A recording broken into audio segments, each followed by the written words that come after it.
Hey guys, it is Bridget here from Bridget's Healthy Kitchen, wishing you a wonderful day. Wherever you are in the world, I hope that you are well and I hope that you are safe.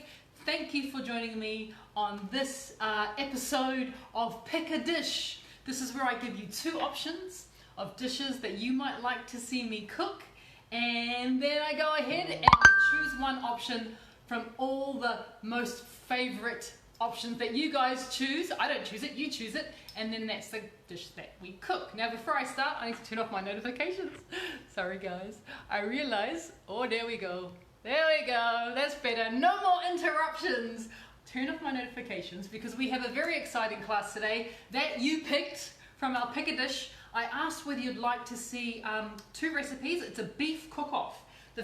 Both recipes appear in Bridget's Healthy Kitchen, the cookbook. And the reason why I have chosen to do two recipes out of this particular cookbook is because for the last 3.5 weeks, this cookbook has been my friend, my best friend. It has been my best friend since I wrote it over a year ago, but it's been my especially best friend in the last 3 weeks as I've been trying to get rid of that little bit of isolation weight that I put on. I think some of you may be in the same position that I find myself in, is that, you know, being at home a lot, being close to the kitchen a lot. And, you know, just wanting to treat yourself and feel a bit comfortable with what you're doing and where you're at in the world. I probably ate quite a lot more than I should have. So the last 3.5 weeks I have pretty much been cooking solely from this book. Apart from new recipes I've been testing for you guys. For myself and the family, we've been eating out of this book. And I can't, even now, it still blows me away how quickly the recipes in the yellow book, you get results from them. So I thought I would do a recipe from the yellow book, because we've got it on special at the moment, bridgetscookbook.com. You can get, it's nearly close to 45% off that yellow book if you want your own copy. And the recipe that we're going to do today is my absolute famous, probably the most famous dish out of the book so far, which is my cottage pie, because you picked it. In fact, when I chose the two recipes, potential recipes for today, which was cottage pie or beef and cucumber boats, I kind of figured you'd choose the cottage pie anyway, but you never know.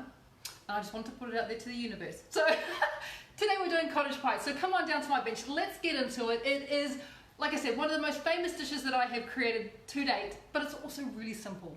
And if you're wanting to lose that isolation weight like I did, these are the recipes that we have been eating and cooking and loving the last couple of weeks. And I just want to show you guys, I'm tucking my top in. I had muffin top 3 weeks ago, but now I'm able to tuck my top in, which is very exciting for me. So there you go, it doesn't take long for you to start seeing results, which is amazing. All right, come on down to my bench. Let's see how we're going to be cooking up today. Cooking up a storm. The first thing I'm going to be doing is, just on the back here, I have my cauliflower, because cottage pie we're going to do a cauliflower mash top. Traditionally it's made with potato, but of course it's full of carbohydrates and it's really starchy, and cauliflower is a way better option for us. So I've got my cauliflower florets in there. I'm just going to let that boil away behind me until it gets nice and soft. Because while that's doing its thing behind me, we can then think about the filling. And the filling for a cottage pie is using beef mince. So that's traditional, that's a cottage pie. If you want to make a shepherd's pie, the difference is that you use lamb mince, which kind of makes sense when you think of shepherds and lamb. But cottage pie is made traditionally with beef mince. So that's the only major difference, but you can use lamb or beef mince, or you know what else you could use if you don't want to use beef or lamb? You can also use chicken or turkey mince in this recipe. Still tastes delicious. So I'm going to be using beef mince today because yes, it's a cottage pie. But the first thing I want to do is think about the onions that I'm going to be chopping into the filling. So I'm taking an onion that's obviously already peeled. I don't know why I've got 2 peeled today. I guess I was thinking I'd be making more than I actually am, because I'm making what it says in the book. And the book says 1 onion. So I am going to cut up our onion nice and small. And the best way to do that is just like this, keeping the root intact and then just running it through with my knife. Alternatively, you can also throw this onion, just chop it roughly, and then throw it into your little mini food processor and get chopped onion as well. So that's one way. This is the other way.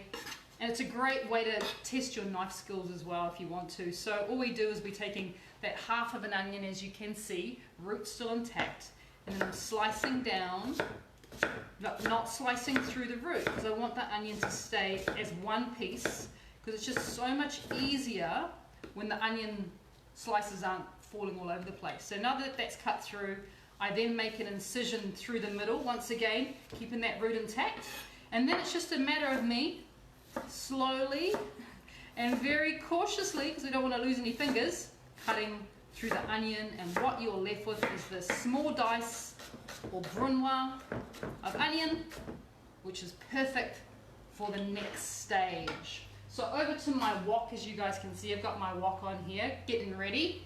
I'm going to turn it on to a medium heat, so not too hot, about medium.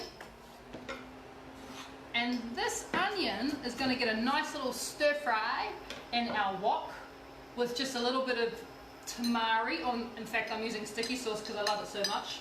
So I'm going to put a tablespoon of sticky sauce in there, or maybe a little bit more, because I love that stuff. And once it starts to heat up, give it a bit of a stir.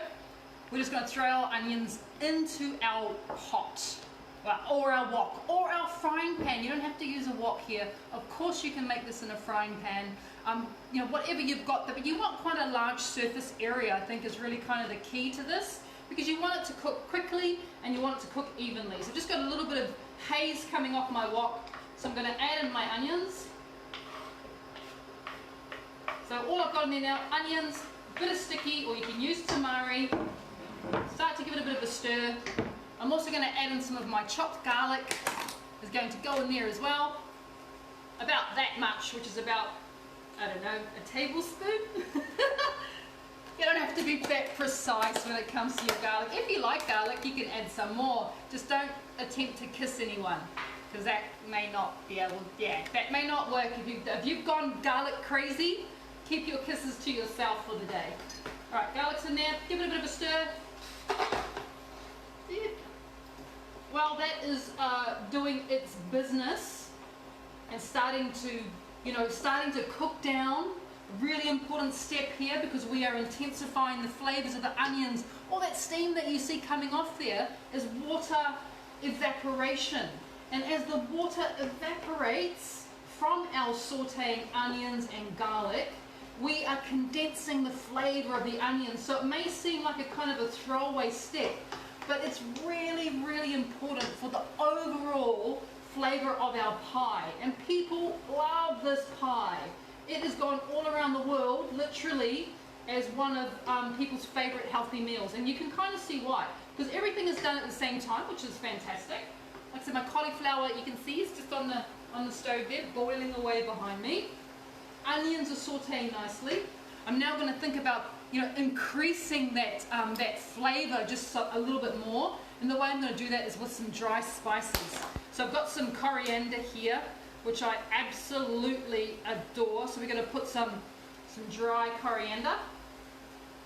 I think in the recipe it calls for a tablespoon, which is quite a decent amount, but I do love it. So that's why there's so much. If you find that you're a little bit, spice adverse, so you're not that keen, just reduce the amount of spice. This is cumin powder going in there, one of my favorite, all-time favorite spices. It's so versatile. It goes with so many wonderful things. Right, the spices are now mixing. Oh, the smell in my kitchen, telling you it is awesome. Oh, love it. Spices are doing their thing. Our onions are looking happy. Let's think about adding our mince. I am using a lean, grass-fed mince here, so you can see it's nice and lean because we haven't got a lot of fat in there. So definitely, if you can, buy the best mince, ground beef your money can buy. The best one your money can buy. I know it's a little bit more expensive, so if you find that you can't, then don't beat yourself up. More importantly, that you are cooking at home and you are cooking from scratch than buying that stuff, right? That's the most important thing. And people always ask me, they say, oh, what do you think about organics? I'm like, well, organics is great. If you are in a position where you can buy organic food, absolutely. But if you're not, the main thing is that you're buying vegetables and you're cooking them yourself, or you're buying, the best quality protein your money can afford, and you are cooking at home. and you're cooking food as opposed to opening a tin or opening a jar or getting it out of the freezer. This is your food. So that for me is way more important than anything else, is that we're actually cooking for ourselves. Okay, put that over there. Don't need you anymore. Alright, so this is what's happening. We're getting a little bit of a fry happening. A little bit of colour. The smell, as I was saying, is pretty awesome. Pretty awesome. We can also consider at this point in time of adding some fresh herbs as well. And the fresh herb that goes really, really nice in this dish, and I just happen to have some here, is rosemary. So rosemary works really well with beef. Really, really well. It's just a lovely flavour combination. And you can use, if you can get hold of fresh, by all means use fresh, but if you can't get hold of fresh, feel free to add dried rosemary as well. Just go a little bit carefully on the amount of dried rosemary, because it's quite pungent and it's a lot stronger aromatically than the fresh stuff, would you believe? It's almost got a different smell, I find. So I definitely add less dried rosemary as opposed to the fresh stuff. Fresh, as you know, is always going to be best, but you can actually get away with it when it comes to herbs like rosemary and thyme. I quite like the dried alternative, which is a little bit, you know, against everything that I talk about when it comes to fresh herbs, but it's true. Like dried thyme is fabulous. I just think it's thyme in general is pretty fabulous, but the dried stuff's pretty good too. So a little bit of rosemary goes in there, or the fresh stuff or the dried stuff. It all helps in the end. And we're looking like this. It's almost done. Quick, huh? I know. It's so good. Alright, all we need to do now is create a little bit of a gravy. And the way that we're going to create a gravy is I'm just going to take a little bit of water. You could also use kombu water here. And I'm going to add what looks like a decent amount. It's almost a cup of water.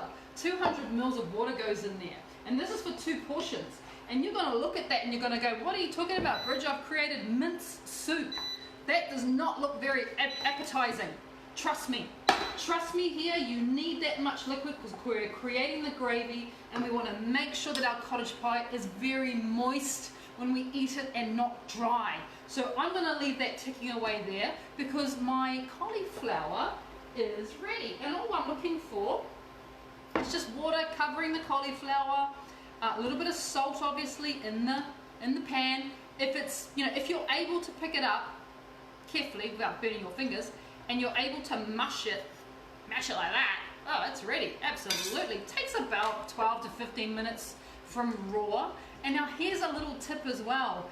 If you're finding that cauliflower is particularly expensive wherever you are in the world, go and check out your freezer because you can get frozen cauliflower florets, any time of the year. So if you're finding it expensive, there is an alternative, and it actually works fine when it comes to this style of dish because all you're doing is mashing it, right? So it's easy. So I'm just going to pop over there. I'm just going that way to the sink. Just going to drain it.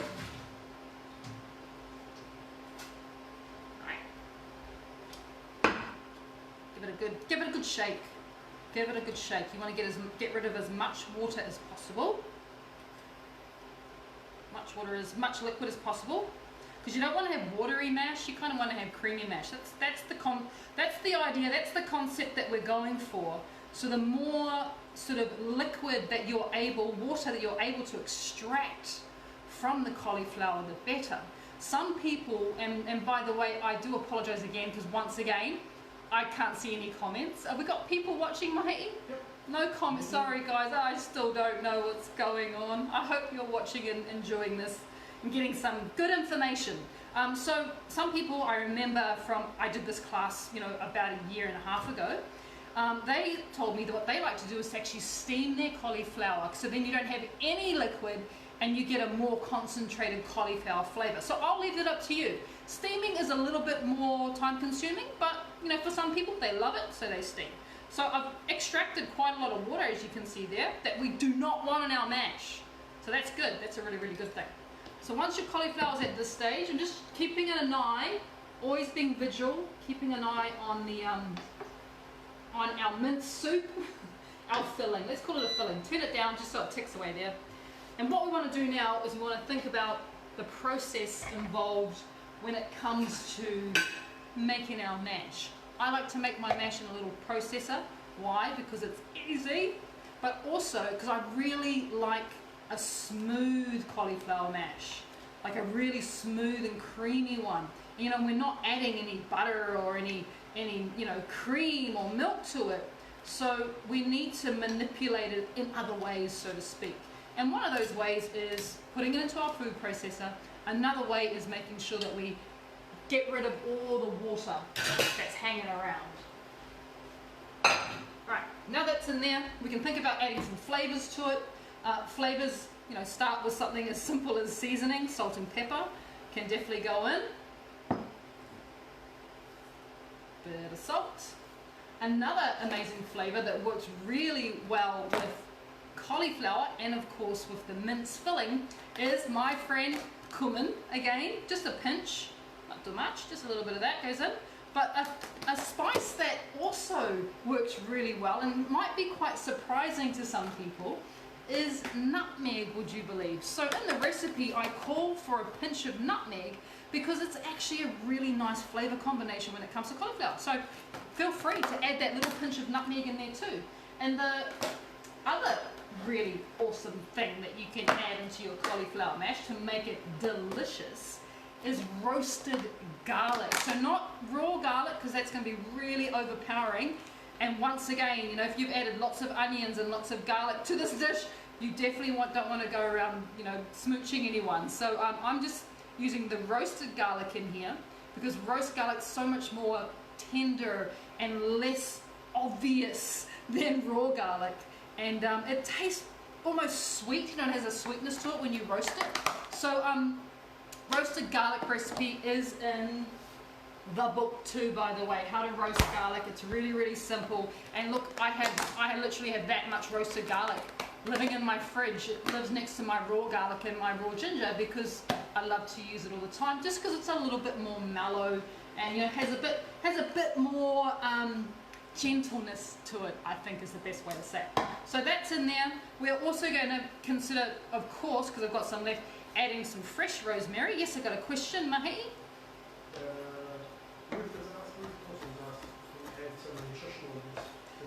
Can you add nutritional yeast to the cauliflower mash was the question.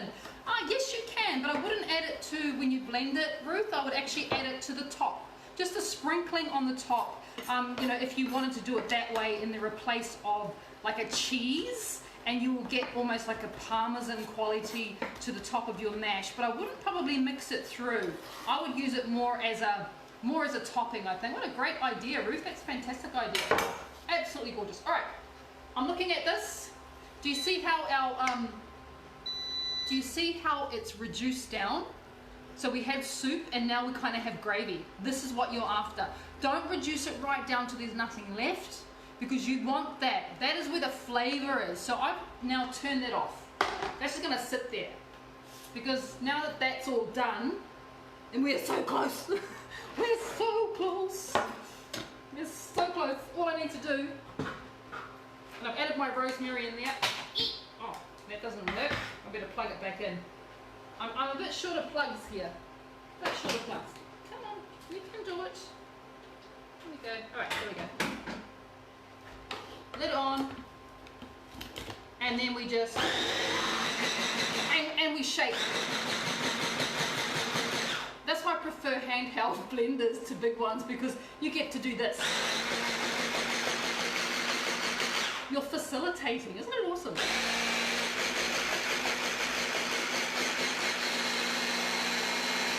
All right, mash is done. Ta-da, ta-da.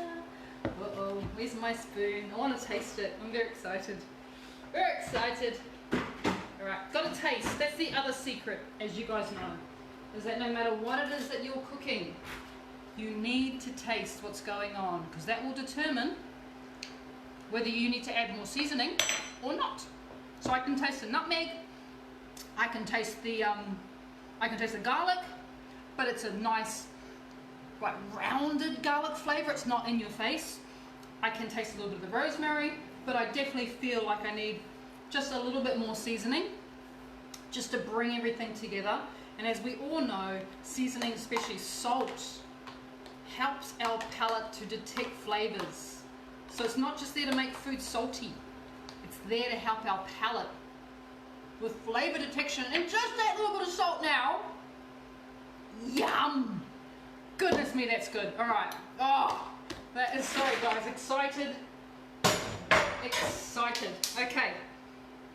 All we have to do now is clean up. No, plate up. But we're going to clean up first too. So over to your bowl, or your, if you're doing it for the family and you do want to top the mash with a bit of nutritional yeast, thanks to Ruth's awesome idea. Or if you want to actually, you want to just put a little bit of Parmesan cheese on it, and you can, and then grill it in the oven. 100% do that. So you can do this in a big, big roasting tray, or a big dish that you would normally serve like a lasagna or something in. But for myself here, I'm just going to put it with these 2 portions. So one for me and one for someone special. Not sure who that person is yet. Haven't decided. Yeah, he's like, whatever. He'll be eating it anyway, even if I don't decide. He's already decided, doesn't matter. Alright, so 1 portion goes in there, and then we just smooth that gorgeous creamy mash over the top of our, and it's amazing. You're like, wouldn't normally, if this was just cauliflower florets boiled, there is no way. Did you see how much cauliflower I had? There's no way you would eat all that cauliflower. You'd be like, ain't gonna do it. Not gonna happen. There's way too much cauliflower. But when it's mash, you can like eat the whole thing by yourself because it just tastes so good. Tastes so good. All right, bit of that. Let's be fancy and put a few of these on too. Just a little few, not too big, because you still want to be able to eat them. If you had like a tree on there, that would be wrong. Don't do that. That's not good. That's not good. But you can definitely munch away on those little guys. And there you go. That was pretty quick, huh? That's why I love this book so much. Like I said, it's been my best friend the last couple of weeks as we've moved. And as we have, wanted to lose that isolation weight, it has literally been my best friend, because we can eat like this, and it takes, how long has that class been going on for, Mahi? I know, and I've talked a lot too. How long have we been going for? 20 minutes. 20 minutes, and I've got a lot of talking. So it's quicker than 20 minutes if you don't, if you button it up. But there you go, that's it. Let's have a taste. Let's have a taste. My favourite part. Very excited. Very excited by the taste. So one of the things that you'll notice is I have good amount of gravy. Make sure you got gravy in there. It definitely makes everything better. And yeah, I forgot to taste the mince. Might have to add some seasoning, but we'll soon find out. All right, here we go. Don't have to add anything. Oh, it tastes so good. It's so good. It's amazing, and it's so comforting. You really feel like it tastes like home. If that makes any sense whatsoever, it tastes like home. It tastes like my home. It's gonna probably taste like your home too. I know that a lot of people here have made this cottage pie. It's nice to have little refresher classes in it, just so you can be reminded about how many amazing recipes are in this book. And yeah, it's incredible. So there you have it. Bridget's famous cottage pie made just for you. Thank you for choosing the recipe. I hope you've enjoyed today's class, and I look forward to seeing you again real soon back here in my kitchen with more delicious recipes. Alright guys, enjoy your day today, wherever you are, whatever you're doing. Have fun, and please be safe, and we'll see you soon. Take care.